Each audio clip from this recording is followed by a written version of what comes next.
ছোট চিংড়ি মাছ এইভাবে একবার হলো ট্রাই করতে পারেন বন্ধুরা।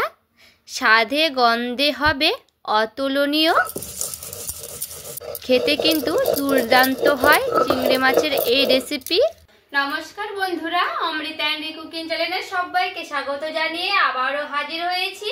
তো যে সকল বন্ধুরা আমার চ্যানেলে নতুন হয়ে এসেছেন তারা প্লিজ চ্যানেলটিকে সাবস্ক্রাইব করে আমার পাশে থাকবেন, আর যারা ফেসবুক থেকে দেখছেন তারা পেজটাকে ফলো করে রাখবেন। আর এই যে বন্ধুরা নিয়ে নিয়েছি আমি চিংড়ি মাছ। তো বন্ধুরা চিংড়ি মাছ তো আমরা সবাই রান্না করতে জানি। তো আজকে আমি কিন্তু খুব বড় বড় চিংড়ি মাছ নিইনি, এই সাইজের চিংড়ি মাছটা নিয়েছি। তো আমরা তো বড় মাছ অনেক রকম করেই খেয়েছি, ভাপা করে বা মালাইকারি। তো আজকে আমি ছোট মাছ দিয়ে আপনাদের সঙ্গে শেয়ার করব চিংড়ি মাছ ভাপা। তো প্রথম থেকে শেষ পর্যন্ত আমার সঙ্গে থাকুন, আশা করছি ভালো লাগবে।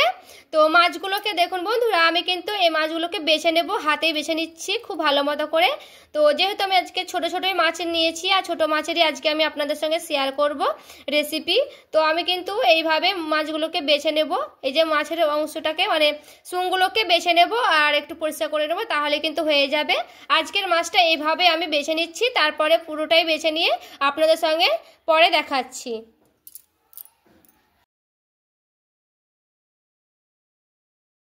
সবগুলো চিংড়ি মাছ আমি এইভাবে বেছে নিচ্ছি, সবগুলো মাছ কিন্তু আমি এইভাবে বেছে নেব, তারপরে পরে ফিরে আসছি। তো দেখুন এইভাবে কিন্তু আমি সবগুলো মাছ বেছে নিচ্ছি।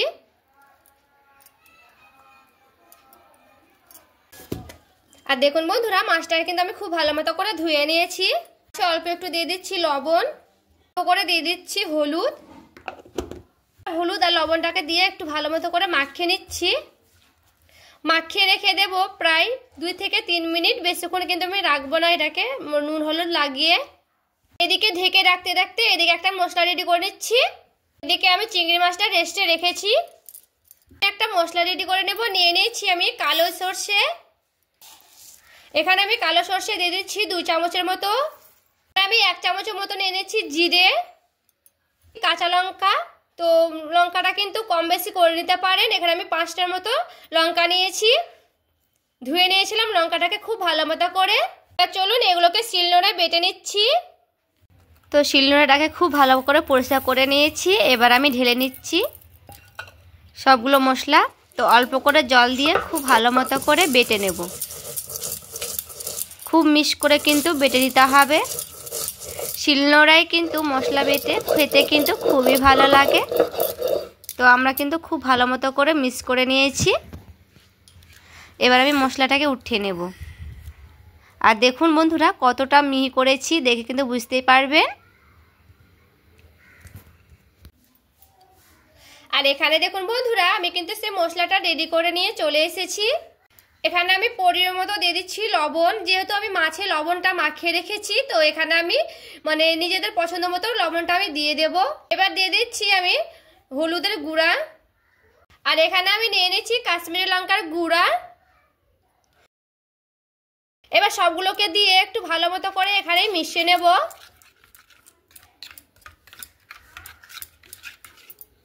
আমি প্রায় 2 থেকে 3 মিনিটের মতো কিন্তু লবণ হলুদটা মাখিয়ে রেখেছিলাম, যেন লবণটা মানে মাছের ভেতরে ঢুকে, তার জন্য। তো এখানে আমি সেই মশলাটা করে রেখেছিলাম, ওটা আমি দিয়ে দিচ্ছি, দিয়ে একটু ভালো মতো করে একটু মিশিয়ে নেব।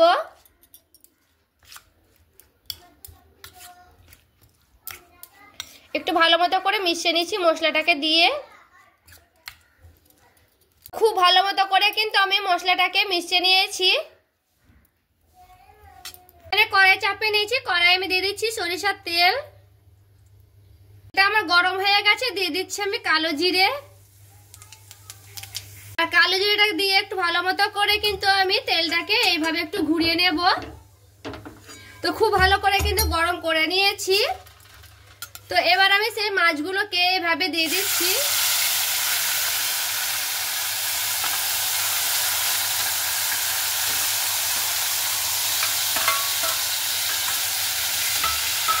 এবার দেখুন বন্ধুরা মাছটাকে দিয়ে একটু ভালো মতো করে 2 পিঠ ভালো করে নাড়াচাড়া করে নেব।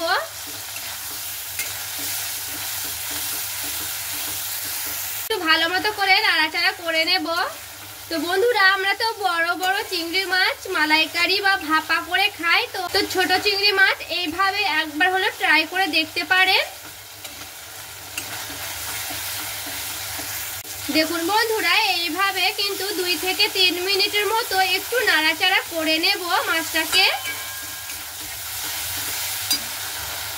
যে মাছের জলটা ছিল একটু বুলিয়ে আমি দিয়ে দিচ্ছি জলটাকে, দিয়ে একটু 2 থেকে 3 মিনিট আবারও আমি ভালো মতো করে নাড়াচাড়া করে নেব।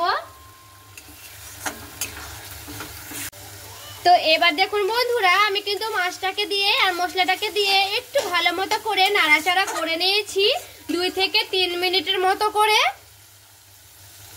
এবার আমি দিয়ে দিচ্ছি জল। জলটা কিন্তু নিজেদের মতো করে দিয়ে দিবেন, যেমন ঝোল রাখবেন, কিন্তু এটা বেশি ঝোল হলে ভালো লাগবে না। তো দেখুন শেষ পর্যন্ত। তো জলটাকে দিয়ে একটু ভালো মতো করে আমি নাড়াচাড়া করে নিব। জলটাকে দিয়ে হালকা করে আমি ঢেকে দিচ্ছি। এবার দেখুন বন্ধুরা, মাছের আমি কিন্তু খুব ভালো করে মাছটাকে ফুটাতে দিয়ে দিয়েছিলাম, আর এইভাবে কিন্তু মাছটা অনেকটাই ঝোলটা কিন্তু কমে এসেছে। আর দেখুন মাছের গা থেকে কিন্তু তেলটা ছেড়ে এসেছে। তো এখানে কিন্তু আমার এই মাছের রেসিপিটি হয়ে গেছে। আর দেখুন এইরকম কিন্তু ঘনত্ব থাকবে, বেশি কিন্তু আমি শুকনো শুকনো করবো না, বেশি কিন্তু ঝোলও রাখবো না। এখানে আমি দিয়ে দিচ্ছি চিনি। চিনিটা একটু বেশি দিলাম, কারণ চিংড়ি মাছে যদি চিনি একটু মিষ্টি মিষ্টি না লাগে তাহলে কিন্তু খেতে ভালো লাগে না। এইভাবে কিন্তু রান্না করলে একটু মিষ্টি মিষ্টি হলে বেশি ভালো লাগবে। তো এইগুলোকে দিয়ে চিনিটাকে দিয়েও কিন্তু আমি একটু 2-1 মিনিট মানে ভালো করে ফুটিয়ে নেব। দেখুন বন্ধুরা, পুরোপুরি ভাবে কিন্তু রেডি হয়ে গেছে মাছের রেসিপিটি। এবার আমি নামিয়ে নিচ্ছি, তারপরে দেখাচ্ছি। দেখুন বন্ধুরা, ছোট চিংড়ি মাছটা কিন্তু আমি রান্না করে নিয়ে চলে এসেছি। আর দেখুন দেখতে কতটা লোভনীয় হয়েছে। এবার আমি ওপর থেকে 2 ডোসনের মতো দিয়ে দিচ্ছি সরিষার তেল। 2 ডোসনের মতো কিন্তু আমি সরিষার তেলটা দিয়ে দিচ্ছি কাঁচা। দিয়ে এবার আমি এটাকে ঢেকে রেখে দেব কিছুক্ষণ। আর দেখুন বন্ধুরা, ঢাকা দিয়ে আমি কিন্তু এটাকে রেখে দেব কিছুক্ষণ। তো আজকের এই রেসিপিটি আপনাদের কেমন লেগেছে অবশ্যই আমায় কমেন্ট করে জানাতে ভুলবেন না।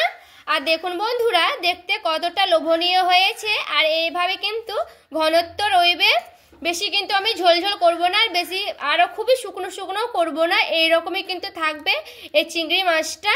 দেখে কিন্তু বুঝতেই পারছেন বন্ধুরা। তো চিংড়ি মাছের রেসিপিটি এইভাবে একবার হলো ট্রাই করে দেখতে পারেন। এইভাবে ছোট মাছের এইভাবে একবার হলো ট্রাই করে দেখতে পারেন, খেতে কিন্তু দুর্দান্ত হয়েছিল বন্ধুরা। তো আজকের রেসিপি ভালো লেগে থাকলে প্লিজ একটি লাইক করবেন, চ্যানেলটাকে সাবস্ক্রাইব করে আমার পাশে থেকে যাবেন। তো দেখা হচ্ছে আরও একটি রেসিপির সঙ্গে। সবাই ভালো থাকবেন, সুস্থ থাকবেন।